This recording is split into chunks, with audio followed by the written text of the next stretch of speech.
You know, in the world, we are building medical infrastructure in such a way that today all of us are expecting someday we will all be seriously ill. It need not be so. If you live with Narmada ji, it need not be so. And not just her, there are many others. It need not be so if you know how to manage the elements, if not all of them. It's very easy to bring water and air into your control. These are two elements which are easily accessible. If you do this combination well and little conscious about what you consume, you will never go to the doctor. There was a time, for the whole town there used to be one doctor and it was enough. Today every street has 5 doctors and it's not enough. This shows how we're living. When we forget how to live, when we do not respect what makes our life, the earth that we walk upon, air that we breathe, water that we drink, the very sky that holds us in place, when we have no respect and reverence for that, how they behave within us is very different.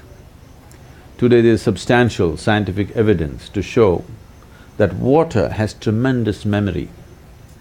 If you just generate a thought looking at the water, the molecular structure of the water will change. Just a look, the molecular structure of the water will change. If you touch it, it will change. How you touch it is very important. So now for example, they're keeping it in a copper vessel with a flower on top of it, because this is the God. What other God? If you don't drink water for one day, this is the only God, no other God, isn't it? So, how you treat the water, the memory remains for a long period.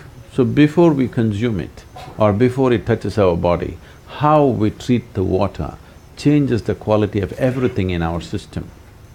This is a science we have always known, but today modern science has done enormous amount of experimentation on this. Now they're saying water is a liquid computer. The volume of memory and intelligence it carries by itself.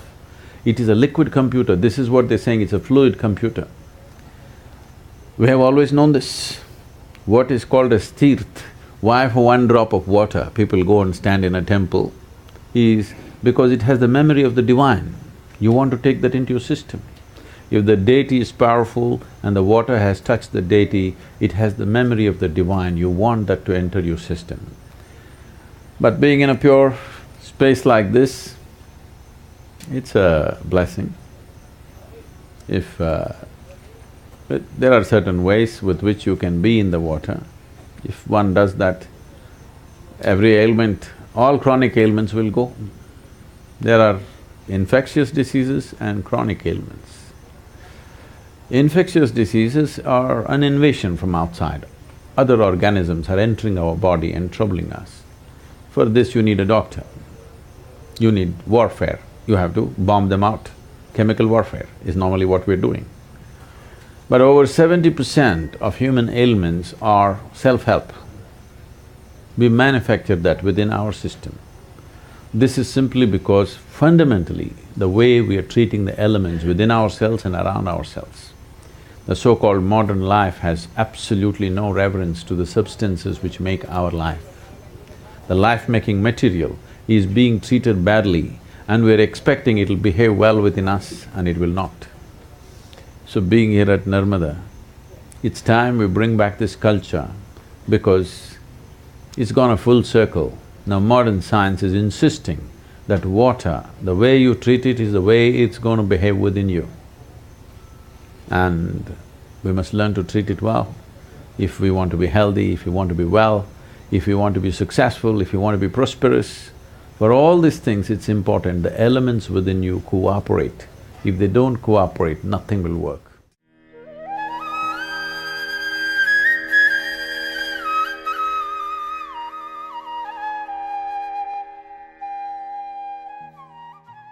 One simple thing you could do is how you treat the water, at least the water that you consume. I know today everybody is drinking water from plastic bottles. If you keep it in a metal vessel, particularly copper or copper alloy, the very nature of the water will change. And traditionally, I don't know if it's still maintained in this part of the country, but in southern India, even now it's pretty common in traditional homes, where every day there is a puja for the water vessel. They will put some vibhuti on it, some kumkum on it, and there's a small arati for the thing, because the water should… water has a enormous amount of memory. It remembers how you have treated and accordingly it'll behave. This is something very simple, everybody can start. And as a part of this, in Tamil Nadu, we've been encouraging people to use copper vessels, pure copper vessels, because copper is such a… it's the best conducting metal and it energizes the water. Energizing, if you check the if you check the chemical composition, it'll not change. That is the beauty of it. It's only the molecular structure of the water that will change. You might have experienced this. Suppose you ever… is there a waterfall in Narmada anywhere?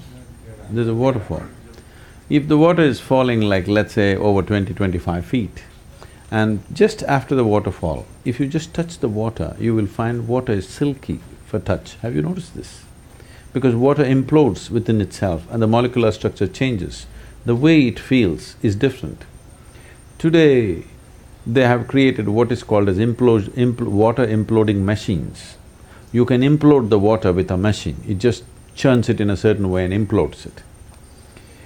It has been found that if you use water imploding machines, with 10% of the water, you can grow the plants the same way as you're growing. The water consumption will come down. With 10% of water, the plants will yield the same, because the imploded water becomes silky and its ability to become a part of the plant system or tree is much, much better. So, if you're in agriculture, imploding machines can come. It's… some people have patented it in UK. We are trying to bring some machines and give this service to the local farmers in Tamil Nadu, so that people can use imploded water and their water consumption in the fields will come down dramatically, because how long you pump the water, electricity not being free these days, it gets very expensive for the farmer. If the amount of water he needs to pump on his field is much less, it'll make a big difference. For daily consumption, just a copper vessel, every day if you have something, if you light a lamp next to it, if necessary, just one flower, the very way the water behaves within you will change. And before you consume just one moment of gratitude and reverence, because this is the material with which you're making your life, not with some unknown god. This is the material that makes your life every moment. And how you treat it is very important in your emotion, in your thought. If you hold water as… you don't even have to think Devi stuff, you just understand the reality. The fact of it is, without it you cannot survive. Yes? Whatever is the basis of your survival, you bow down, isn't it? So the water, the food, just bringing that reverence, you will see the volume that you consume will also come down and the way it behaves within you will come down. If you don't catch an infection, if you treat these elements properly, as I said earlier, most probably you won't see a doctor's face unless you're one.